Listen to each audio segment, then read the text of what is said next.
proud to announce that today's podcast is brought to you by our sponsor, Alpha Dental. Alpha Dental brings a new level of affordability and flexibility where traditional benefits fall short, with a low-cost bundle of healthcare discounts available to all employees and contractors. This episode is a special encore presentation of Work Trends.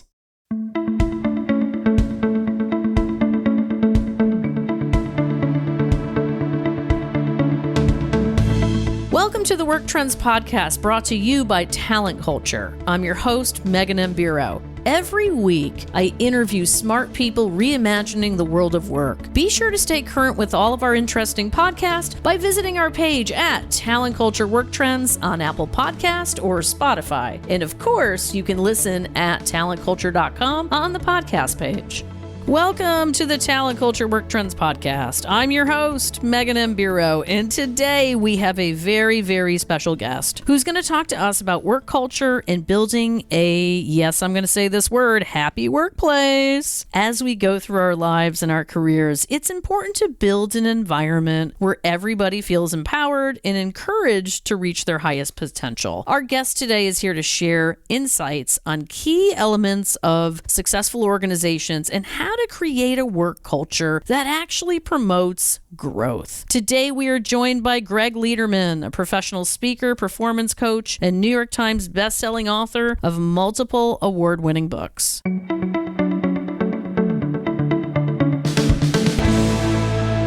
Greg is a professional speaker, performance coach, and New York Times bestselling author of multiple award-winning books. As the founder and CEO of Brand Integrity, Greg led a team of culture enthusiasts to implement programs that help clients achieve unprecedented culture-enhancing employee engagement scores that were 3 times the national average. In addition, nearly 70% of Brand Integrity's clients were noted on Best Place to Work list, either in their region, their industry, or Fortune 100 Best Companies to Work For annual ranking. Greg's Great Life Now and Great Leader Now books and programs take participants on an inward, life-changing journey to transform how they live and how they lead. I mean, what's not to love about this, right? Welcome, Greg.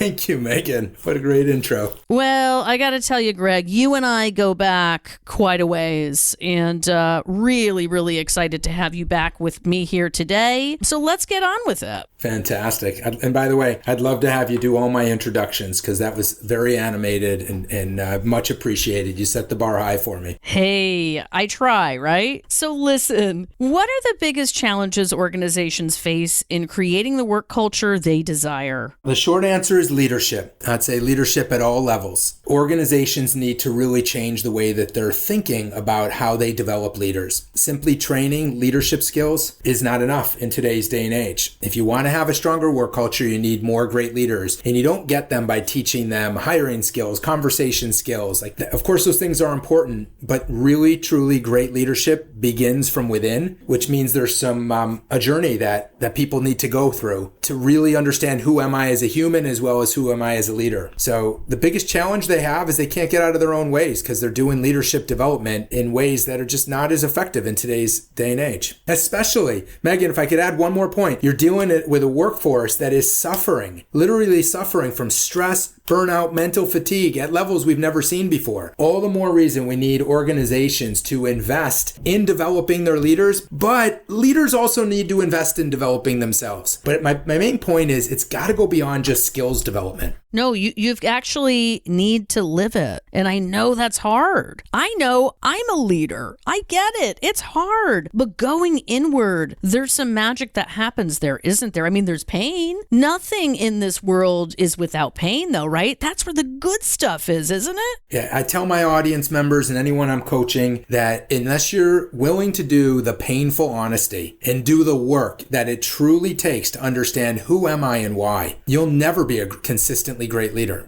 You won't, because you're bringing too much garbage from your past. You know, if you've never really taken the time to deal with your fears as a human being, then how are you ever going to understand why you're thinking, speaking, and acting the way you are as a leader? You simply don't. So in your keynotes and workshops, your audience learns the 4 truths to being a great leader. Can you share with us what they are and why we should care? What makes these so important right now? I mean, you and I both know, Greg, it's noisy out there.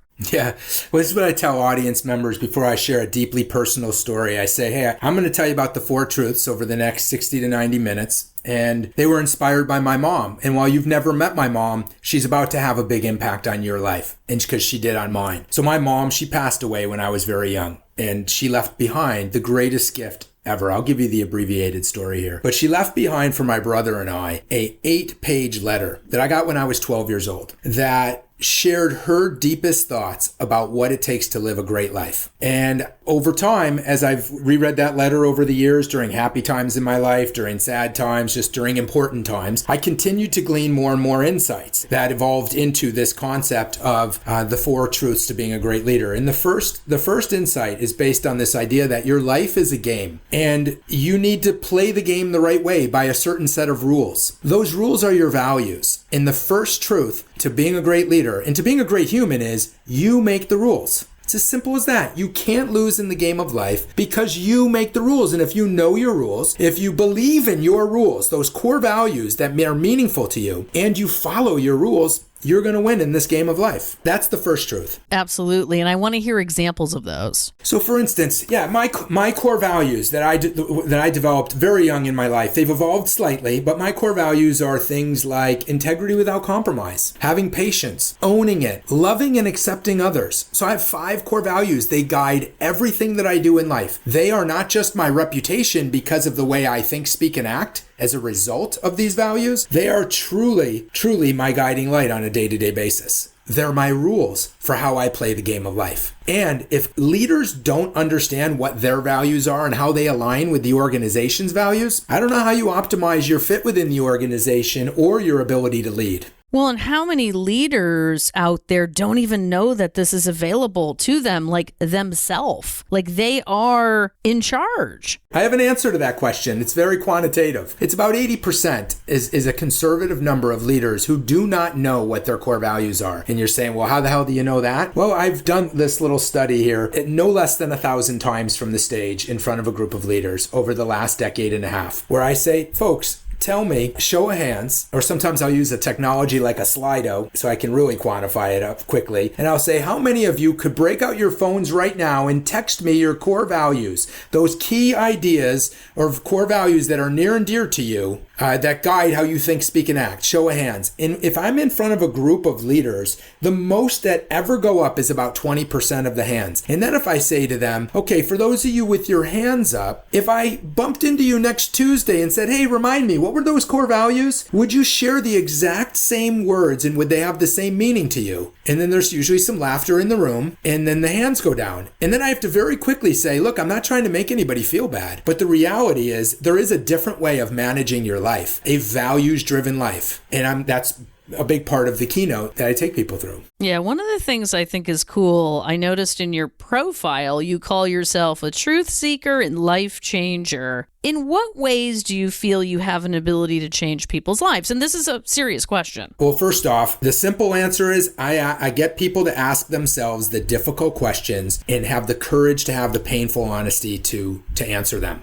So for instance, we just covered one of them. The first truth. You asked me to tell you the 4 truths. You make the rules. You can't lose if you make the rules. You're playing your game. As long as you know them, again, as long as you believe them, and as long as you follow them. The second truth is you've got lots of time. This ties in with what you were saying about around being a truth seeker, a life changer. I would say the great majority of leaders that I work with, nearly all, and when I say nearly, I want to say all, they say they don't have time. They've got this like raging river of responsibility. No one has enough time. But the reality is, if you really look at your life, you have 3 buckets of time. We all do. You have the exact same 3 buckets I have. You sleep, you work, and then there's something I call the everything else bucket. And when you really look at, and this is a journey I take my audience through, and I actually give them a tool for tracking their time for up to 2 weeks so they can prove to themselves that they might sleep about 45 to 55 hours a week. They might work between 40 and 50 hours a week. They're usually shocked at how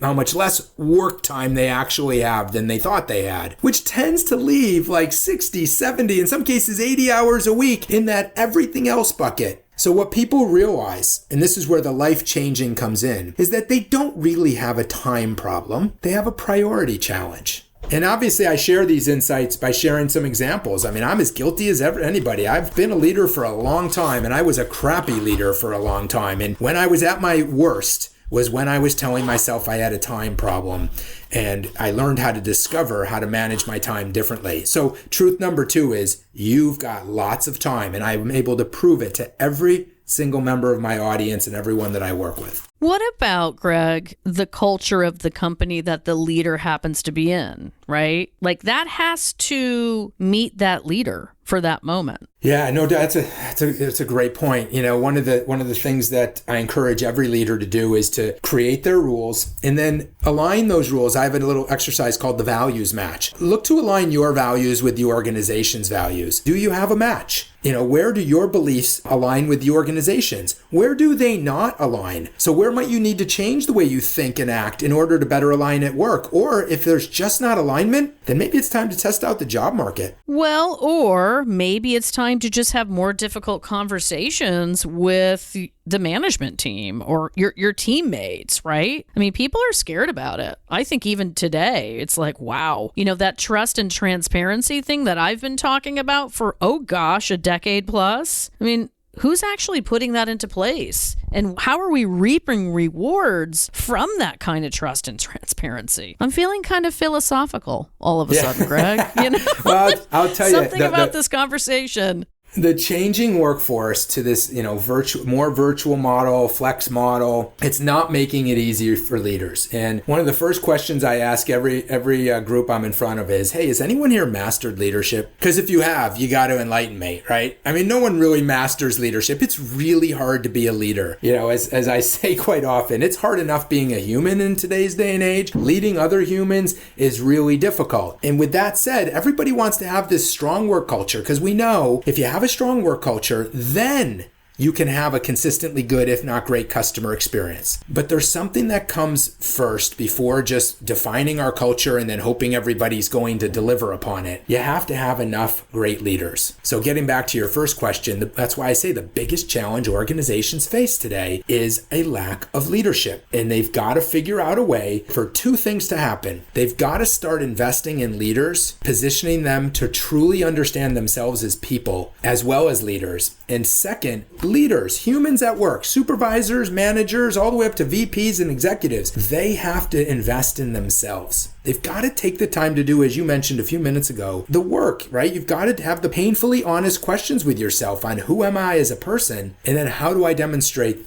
who I am as a leader, who I desire to be as a leader. There's a neon that's appearing in front of me saying 3 words: do the work. That's for myself as well today, Greg. So thank you for the inspiration, because that's exactly what it is. It's work. It is, but it doesn't have to be super difficult. There's got to be some humility in that, Megan. People need to really think about not only who am I today based on how I think, speak, and act, but who do I aspire to be? And you got to get the ego out of the way. There's a lot of really bad leaders out there that have gotten up to high levels, so they falsely believe that what they've been doing has been working. But getting back to your point, they've eroded trust everywhere they've gone. Yeah, ain't that the truth? I have to say, in your book, you refer to the mountains for growth as a way to improve your life at home and at work. And as you know, anyone out there who listens to me enough knows I believe those 2 things are the same. But what are these mountains, and where the heck did they come from? So the letter that my mom left me that I've shared with you about, and I got when I was 12 years old, there was one quote in there that the first thing that really resonated with me out of this 8 pages of insight was a message to her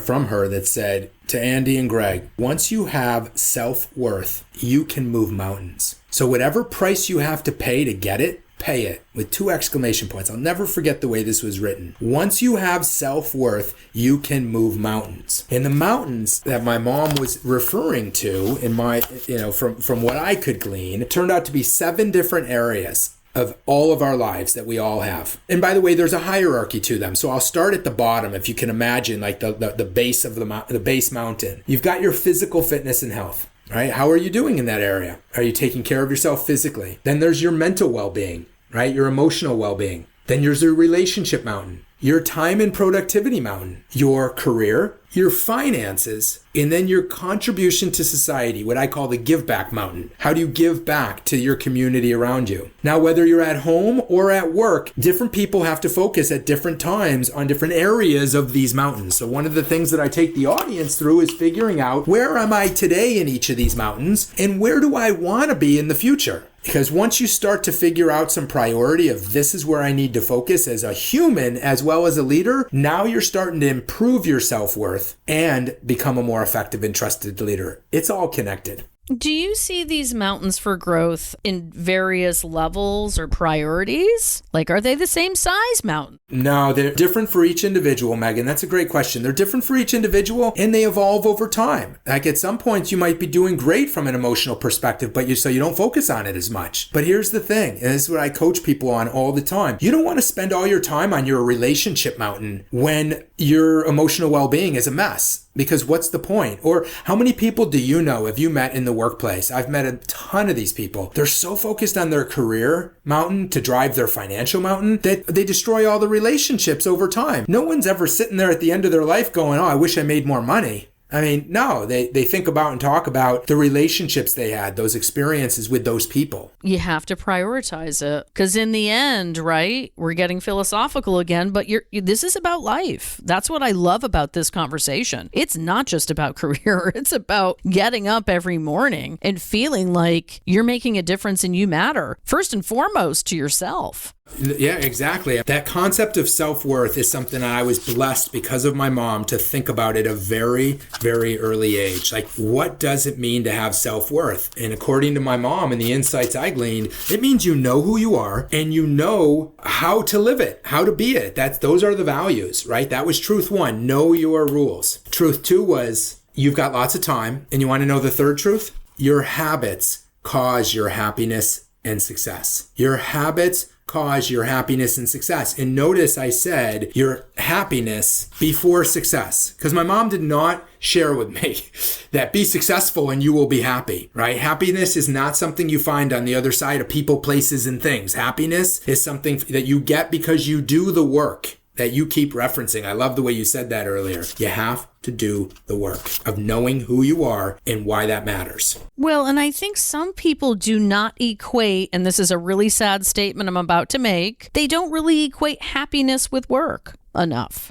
Yeah, because there's a lot of people are very unhappy at work, right? I mean, today's reality check, right? We've been through a lot. We all have. I mean, you talk a lot about happiness in your books and speeches, but I've got a really big question for you right now. What does happiness really look like? And how can we get more of it? Because I think there's a ton of us that want to be happier, especially now. What does that mean? You know, because I don't want to roll my eyes and go, oh, it's a woo-woo topic, because it kind of is. How do we make that matter, though? How do we find that truth? You know, it's a big question. I mean, Megan, we could spend hours and hours talking about what is happiness, right? To sum that up, it's going to be different for different people. You know, for me, personally, I think it's unique to every individual, but I do believe that happiness really is or should be the pursuit of all of us. The number one pursuit in our lives is to be happy, like to feel that joy, to have that sense of presence and to appreciate what's going on in the moment. And that comes when you understand who you are. You get comfortable with who am I and who do I want to be? Because some of it again might be aspirational. So people that are truly living a values-driven life, they're comfortable in their own skin. To me, those are some of the happiest people. They're also the people that aren't always waiting for something else to happen. I mentioned a moment ago. So many people are they're thinking they're going to be happy when I get that promotion, I get that job, I lose that weight, I find that mate. What did I say before? People, places, and things, right? It's not. People need to realize that it's the daily habits that you do to bring your values to life and move your mountains. That's what drives happiness. It's the simple habits that end up having big results on your day-to-day happiness. And by habits, everyone, we're talking about behaviors. Exactly.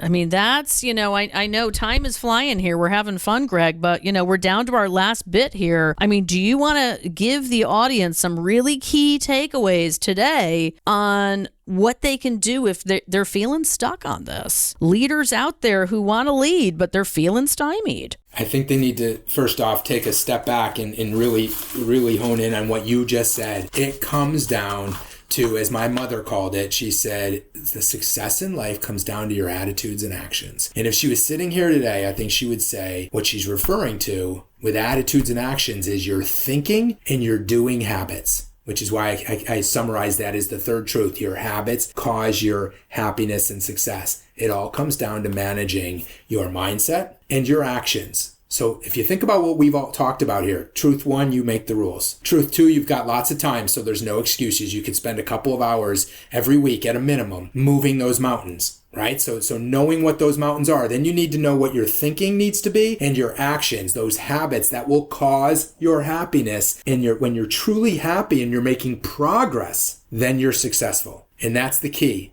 That's the key. And I'll tee up the fourth and final truth. The word I just said, progress. So I tell people I say to them, this next bit I tell people is going to be worth your price of admission. I'm going to give you the secret formula for happiness. Happiness is your habits plus progress on them. Everyone always says it's the journey, not the destination. And it's so cliche, but it's so true. It's your habits plus making progress. But you need to know what you want to make progress on. Got to know what you want to make progress on, and you've got to get started. And this is the fourth truth that I share in the last minute of all my engagements. Right? We covered you make the rules, so you can't lose in the game of life. That's truth one. Truth two, you make the rules is truth one. Truth two is you've got lots of time. You've got those three buckets: work, sleep, work, and the everything else. And there's lots of time in the everything else bucket when you really analyze it. Then truth three is your habits cause your happiness and success. And the fourth and final truth is just one word: now. My mom wrote, I'm writing this letter to you now in case I don't make it. If she didn't, she wouldn't have had the strength to write it later on. What do you have to do as a leader? I would say to all your listeners, what is it you need to be focused on now? Because by the time someone goes through whether it's my keynote, whether it's my half-day workshop, or I have a 3-day retreat, regardless of how much time I get to spend in front of an audience member, they have now thought through, who am I? What mountains do I want to move? And they know exactly what goals they want to achieve in that mountain. But they have to take action. You have to do something. You have to do something now to get started. My friends out there in the Work Trends community, I leave you with these 3 words: do the work. Greg Lederman, you're the best. Thanks for stopping by. Oh my gosh, it's been a blast. Thank you so much for having me. Thanks for joining us for today's conversation. I hope you enjoyed it as much as I did. Just a reminder that you can hear all the Work Trends podcast on Spotify, Apple Podcast, and on the podcast page at talentculture.com. Be sure to subscribe so you can listen on the go and stay up to date on all the latest news you want to hear. I look forward to catching up with you next time. I hope today's information made you wiser, happier, more informed, and most importantly, thinking of how you can use it to improve the quality of your life.